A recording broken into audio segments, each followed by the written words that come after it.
While the Montana House voted Monday on the bill setting the state's $12 billion budget for the next 2 years, it's also getting ready to deal with another huge spending measure, the bill to spend Montana's share of federal money from the latest COVID-19 relief and stimulus package from Congress.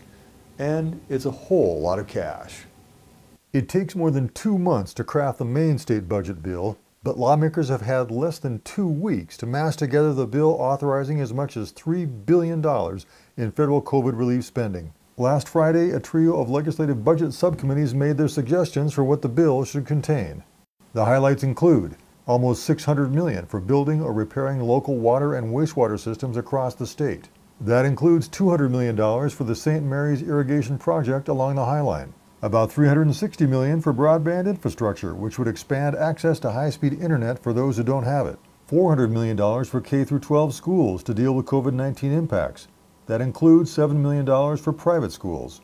And at least another $450 million for items like renter and homeowner assistance, COVID-19 testing, contact tracing, and vaccines, and assistance for certain businesses impacted by the pandemic.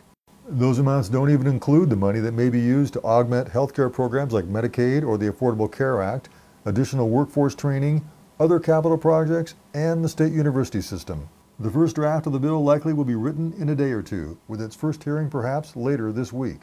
The sponsor, Republican Representative Frank Garner of Kalispell, told MTN News he hopes the bill will help make Montana a factory of economic development, as well as be a help to Montanans and businesses struggling in the wake of the pandemic.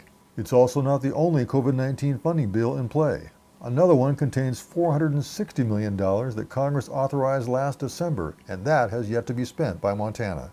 This week's draft is just the first step in what's expected to be a complex and fluid process on these far-reaching budget bills. And lawmakers have only 7 weeks to work it all out. Reporting from Helena, Mike Dennison, MTN News.